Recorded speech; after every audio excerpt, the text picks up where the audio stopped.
semuanya, perkenalkan, kami dari kelompok 4. Hari ini kami akan mempresentasikan tentang mata kuliah sistem terdistribusi untuk tugas ujian akhir semester 4. Kali ini kita akan mengecek sistem terdistribusi apa saja yang ada pada sistem yang telah kami pilih.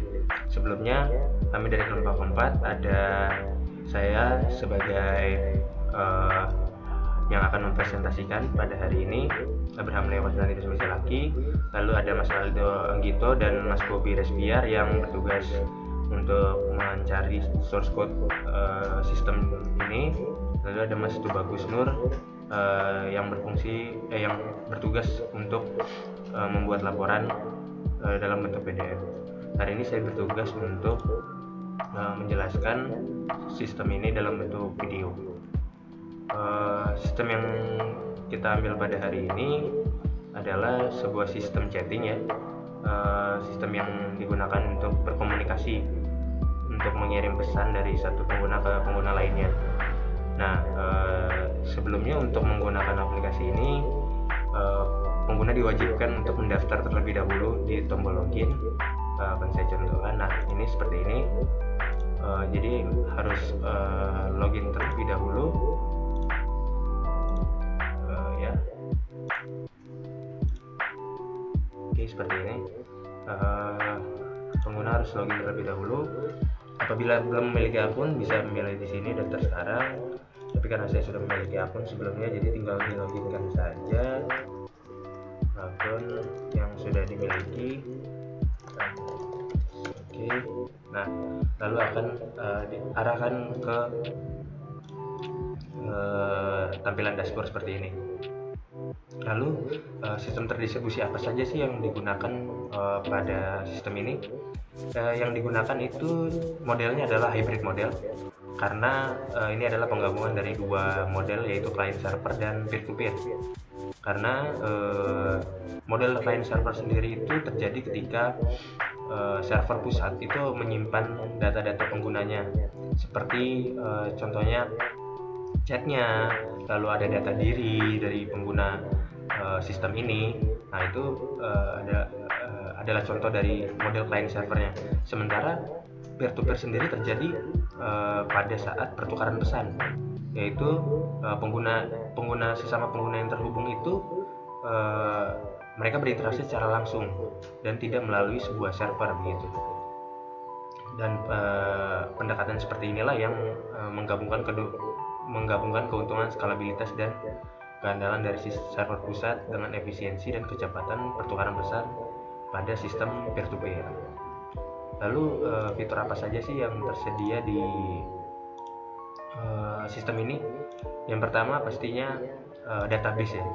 Database itu sendiri bisa kita lihat. Database itu sendiri sudah ada. Jadi di sini ada 3 table, ada block user, dan user message. Block user itu database table yang berfungsi mengumpulkan user mana saja yang blok dan siapa yang membloknya. Lalu table user sendiri adalah penggunanya, siapa saja yang menggunakan sistem ini. Dan user message itu adalah tabel yang mengisi pesan-pesan apa saja yang disampaikan pada sistem ini. Sistem ini menggunakan DBMS, yaitu MySQL ya tadi, untuk mengolah dan menyimpan data pengguna ya, termasuk juga username dan password yang tadi di awal kita login. Nah, itu disimpan di database ini. Lalu fitur yang kedua adalah communication atau komunikasi.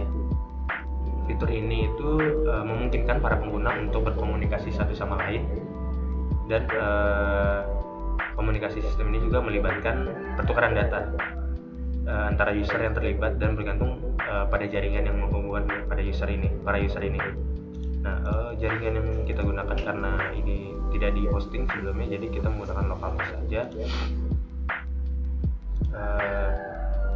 Lalu pengiriman pesan juga untuk sistem ini hanya bisa dilakukan point to point, artinya satu ke satu ya, tidak bisa one to many atau many to many, tidak bisa kita dari satu ke banyak orang di forward seperti di WhatsApp, hanya bisa satu-satu karena keterbatasan kemampuan membuat sistem ya. Mungkin bisa dicontohkan dengan cara seperti ini. Nah, sebentar, sudah refresh. Nah, itu bisa kita lihat, kita tinggal mengetikkan saja contoh chatnya yang akan kita kirimkan misalnya. Nah, ini sudah keluar dan di akun pengguna yang lain muncul. Jadi kedua akun ini ceritanya sedang berhubungan, sedang berkomunikasi. Lalu fitur yang ketiga itu ada security. Security ini terkait dengan keamanan chat ya, penggunaan protokol yang aman, enkripsi data, autentikasi, otorisasi, dan mekanisme keamanan lainnya untuk melindungi data dan informasi yang dikirimkan oleh pengguna satu ke pengguna yang lainnya. Nah, pada sistem ini kita menggunakan block user, di mana kita bisa memblok user yang lain apabila menurut kita user yang lain itu mengganggu atau kita tidak ingin berhubungan dengan user tersebut. Caranya dengan hanya mengklik block user di sini. Nah, ini dia akan memblok. Jadi saya tidak bisa menerima pesan apapun, di sini pun tidak bisa mengirimkan pesan apapun sampai unblock usernya dibuka. Ini adalah salah satu bentuk keamanan dari sistem ini. Kita kembali buka dulu. Lalu setelah itu ada fitur konsistensi. Kalau misalkan teman-teman lihat dari tadi bahwa halaman ini atau sistem ini terus-terusan di refresh selama kurang lebih sekitar 3 detik sekali.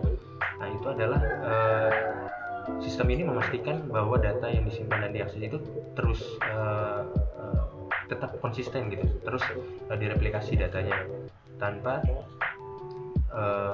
kita harus perlu mengirim chat terlebih dahulu baru terrefresh, tapi terus melakukan refresh otomatis dari sistem ini sendiri. Nah, bisa juga kalau kita ingin lihat, kita bisa mengganti contoh dari konsistensi ini adalah misal kita coba ganti data di sini. Ini di sini kita lihat di user 2 bahwa jangan, ini user 2-nya sudah complete ya. Misalkan di user 1 ini di sini hanya muncul tanggal ulang tahunnya saja. Tapi kalau misalkan kita ganti, misalkan nomor kontaknya kita ganti, kita isi gitu nomor asal ya, lalu kita simpan perubahannya. Nah, di sini dia akan refresh sendiri otomatis. Nah, ini adalah bukti bahwa sistem ini adalah selalu continue atau terus berjalan. Lalu ada sinkronisasi UTC. Sinkronisasi UTC ini sudah jelas bahwa sinkronisasi waktu UTC ini untuk menjaga konsistensi dan koordinasi antar simbol-simbol tersebut.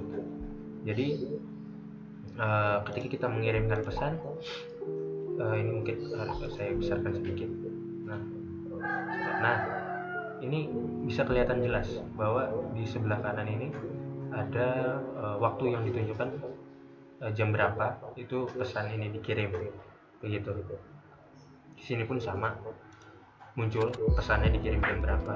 Jadi antar user itu kita bisa tahu dan terjadi secara real time ya, mengikuti zona waktu yang ada di dalam device kita. Dan yang terakhir, fitur yang terakhir adalah konkurensi atau keserentakan. Jadi fitur ini memungkinkan beberapa proses atau tugas berjalan secara bersamaan.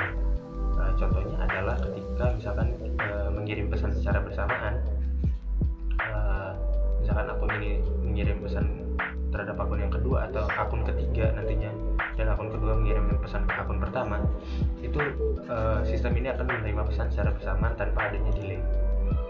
Nah, kira-kira itu saja fitur-fitur dari sistem terdistribusi sistem chatting ini, dan juga sistem terdistribusi apa yang digunakan.